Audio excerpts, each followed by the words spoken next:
कर्नाटक राज्यातील विजयपुरा जिल्ह्यातील मंगोडी येथील कॅनरा बँकेच्या शाखेत देशातील सर्वात मोठ्या दरोड्यांपैकी एक दरोडा पडला आहे।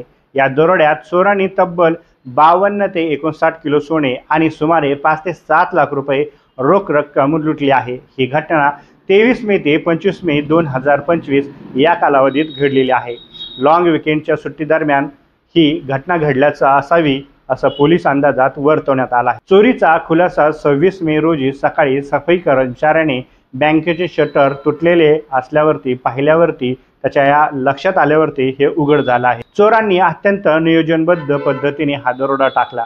त्यांनी बँकेचे मुख्य प्रवेशद्वाराचे कुलूप तोडले, अलार्म सिस्टम बंद केली आणि सीसीटीव्ही कॅमेरे देखील बंद केले। इतकेच नाही तर नेटवर्क व्हिडिओ रेकॉर्डर म्हणजेच NVR चोरून नेले। यामुळे कोणताही पुरावा मागे राहू नये हा मुख्य उद्देश असल्याचं म्हटलं जात आहे। लॉकर उघडण्यासाठी चोरांनी बनावट चावीचा देखील वापर केला आणि केवळ सोन्याचे दागिने आणि रोख रक्कमच चोरली, इतर मौल्यवान वस्तूंना मात्र त्यांनी हात लावला नाही। यावरूनच पोलिसांना संशय आहे की चोरांना बँकेच्या अंतर्गत व्यवस्थेची संपूर्ण माहिती होती। या दरोड्याचे वैशिष्ट्य म्हणजे चोरांनी लॉकरमध्ये सोन्याच्या जागी एक काळी बाहुली देखील ठेवल्याचे आढळून आले आहे। पोलिसांचा अंदाज आहे की यामागे काही विधी किंवा काळ्या जादूचा वापर केला गेला असावा। त्यामुळे हा गुन्हा पोलिसांचीच नाही तर सर्वांचे लक्ष वेधून घेणारा ठरला आहे। चोरी केलेल्या सोन्याची किंमत सुमारे 52 ते 59 कोटी रुपये असल्याचा अंदाज आहे। विजयपुराचे पोलीस अधीक्षक लक्ष्मण निंबर्गे यांनी सांगितलं आहे की या प्रकरणात 6 ते 8 जणांचा साधारणतः सहभाग असावा। तपासासाठी पोलिसांनी 8 विशेष पथकं देखील स्थापन केली असून लवकरच आरोपींना अटक केली जाईल असा दावा देखील त्यांनी यावेळी केलेला आहे।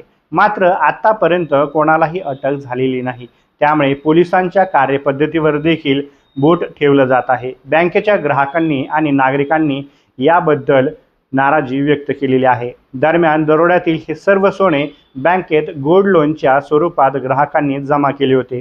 त्यामुळे या चोरीमुळे अनेक कुटुंबांमध्ये भीती आणि असुरक्षिततेचे वातावरण आहे।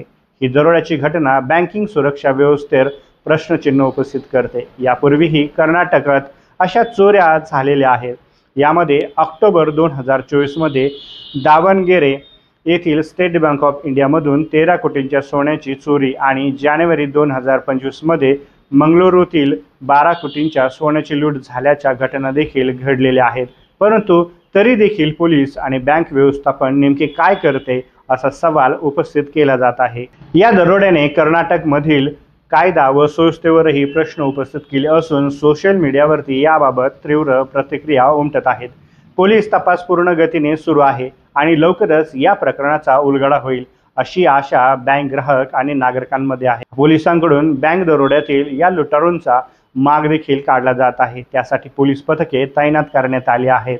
पोलिसांना यामध्ये यश मिळो आणि ग्राहकांना त्यांचे सोने। या व्हिडिओबद्दल आपल्याला नेमके काय वाटतं हे कमेंट्स बॉक्समध्ये मांडायला विसरू नका आणि आपल्या चॅनलवरती नवीन असाल तर चॅनलला सबस्क्राईब करायला मात्र विसरू नका। तुर्तास धन्यवाद।